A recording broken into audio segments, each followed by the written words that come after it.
Hello friends, welcome to my channel. Today is the day 27 for our Palo Alto Firewall training series. In this video, we are going to continue our VPN topic and we are going to talk about IGV negotiation. As in my previous video, we have done the practical. So in this video, what we have to do is what we are going to do is we'll do a packet capture on the outside interface of Palo Alto, okay, and we'll see what are the parameters that are getting exchanged between one VPN gateway to another VPN gateway, okay.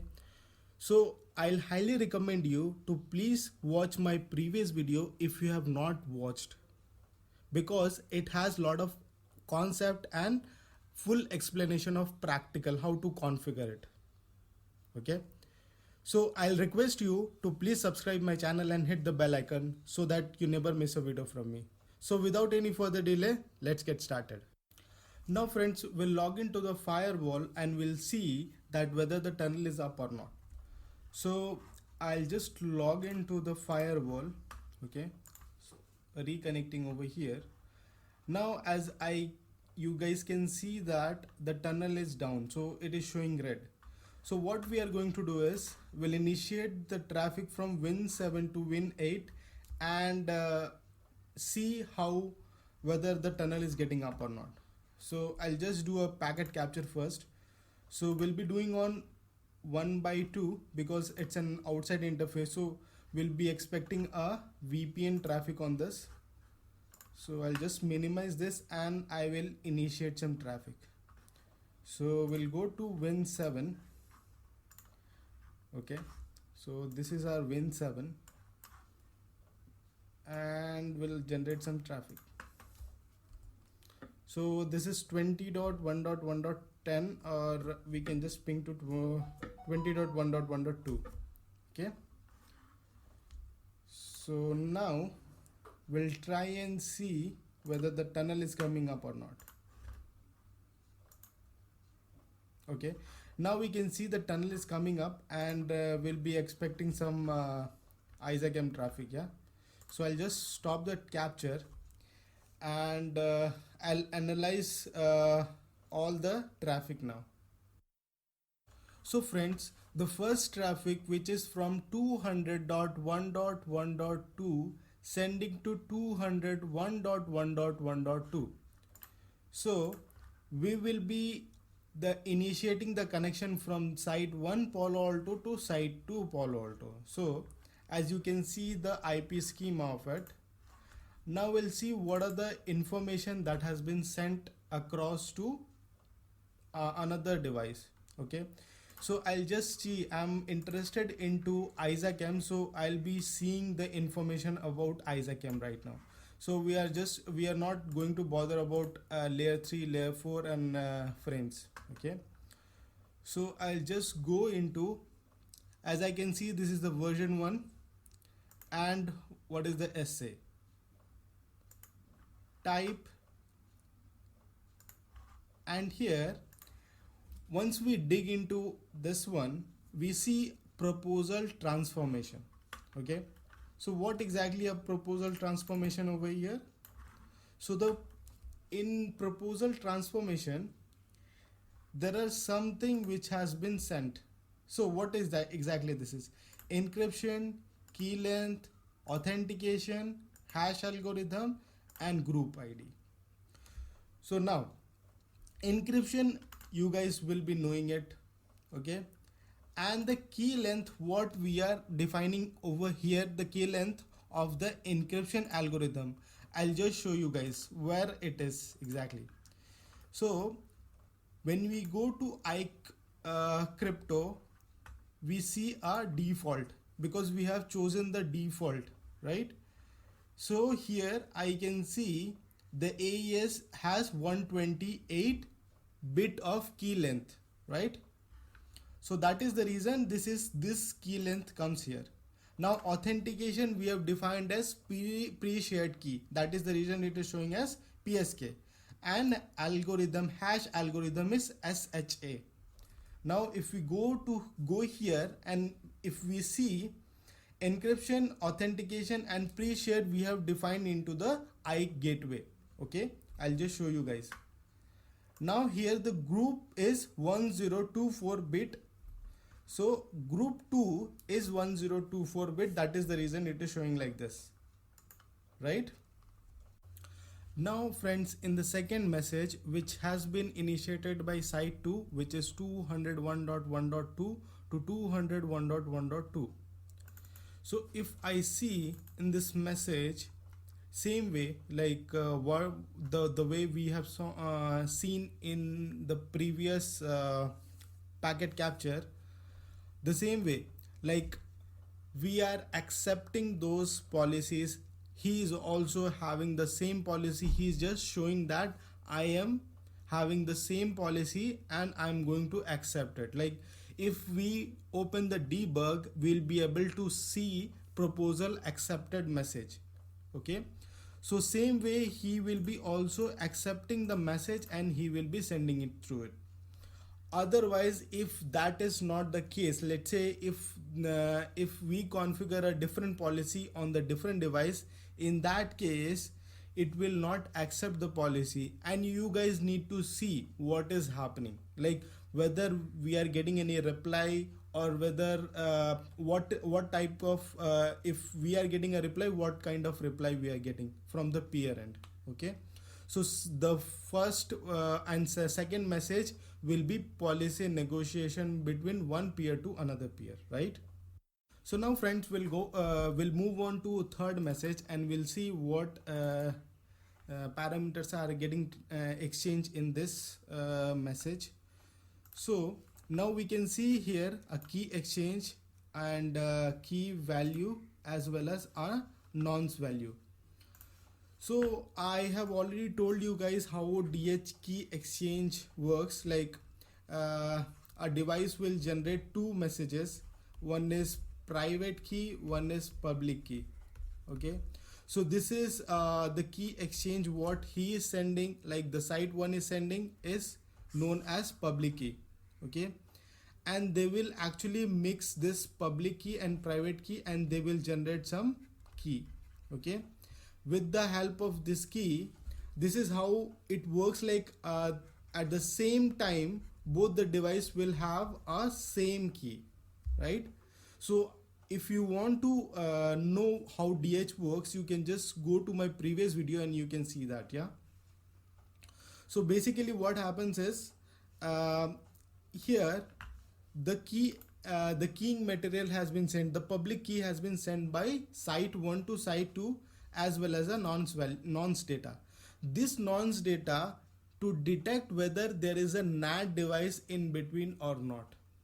Okay, this value will get changed if there is a NAT device.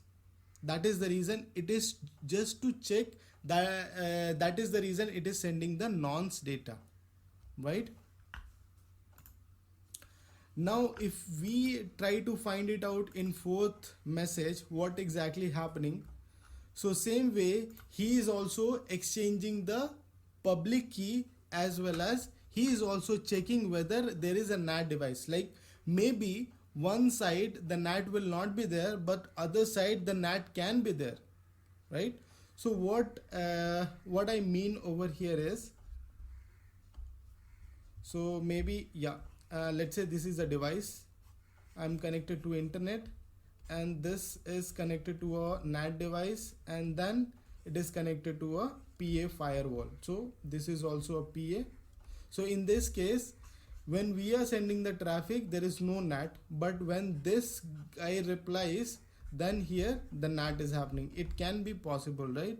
So to check that also, he will be also sending a nonce data to find it out whether there is a NAT device in between or not. So now friends, I am going to tell one more thing regarding this key exchange, the DH key exchange. So what exactly happens is, so both the device will be generating a session key. Okay, session key. Okay, as key. Okay, now with the session key, there are total 3 keys also get generated, which is called as SKID, that is session key ID hyphen A hyphen E and hyphen D. Okay. Now with this help of these keys, there are some significance. So the first key is to authenticate. Okay, so this is used for authentication. Okay, authentication of what? Authentication of key, pre-shared key. Now the other key is for encryption. Encryption of key, pre-shared key. And the D is to where we can use for phase 2. Right? So this is happened in 3 and 4th message. Now we'll talk about 5th and 6th.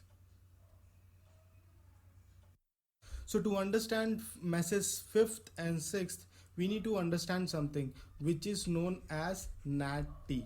Okay.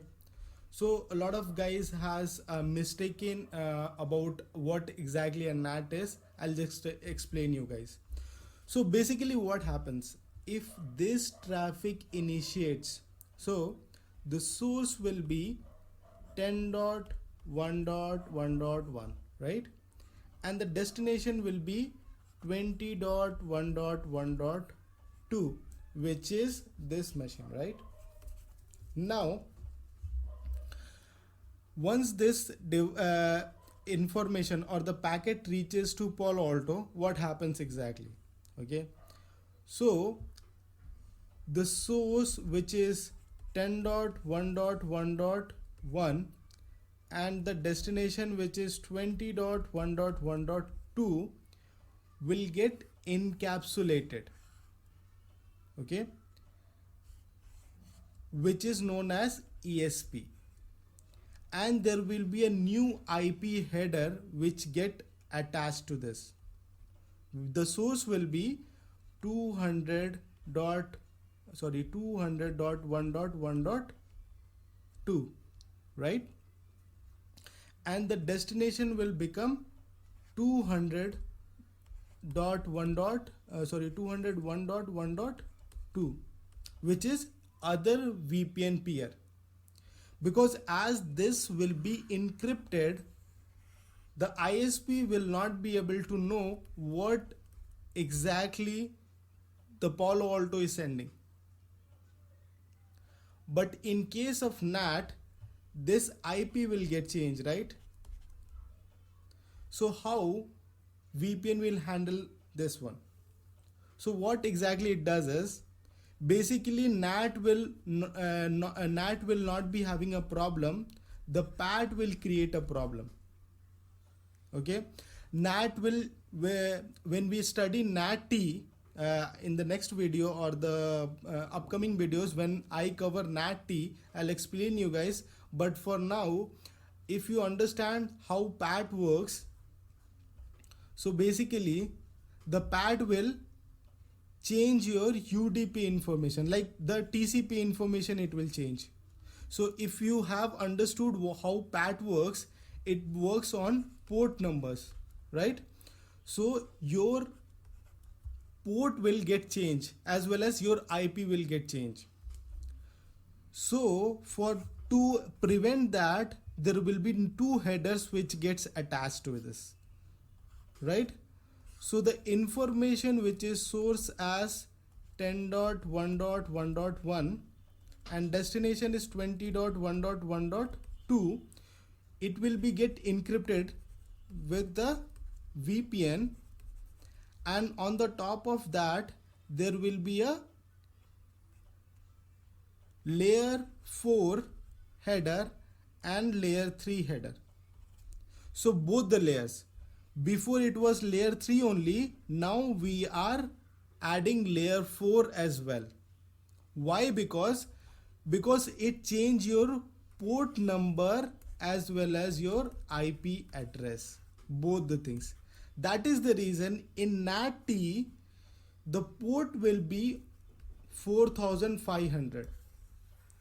Basically they will be exchanging the message on port number 500, but if there is a NAT device, it gets changes to 4500.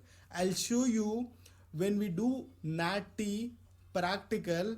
I'll show you in the packet capture how the 4500 is coming, right? So now friends, we'll move on to the capture file. Okay, so where is our capture file? Here. So we'll move on to fifth message. As we can see the source and destination, but we see it is encrypted. How it is encrypted? With the help of the DH key exchange, and the derived 3 keys. With the help of E, it is encrypted. So if you guys want to see what exactly inside this encrypted packet, I need to decrypt the data. If you guys need, I can create a new video on how to decrypt the data in Wireshark.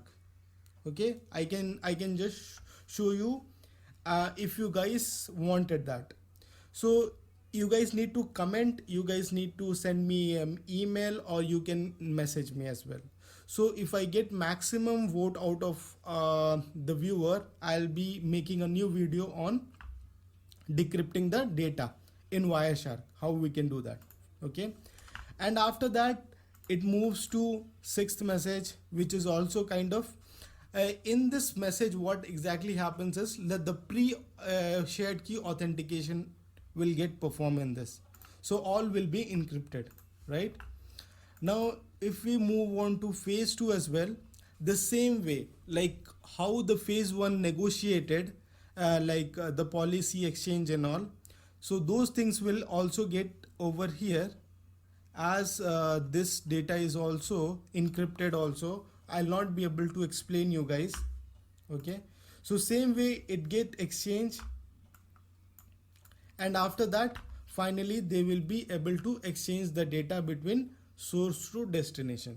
So total how many messages? 9 messages, including phase 1 and phase 2.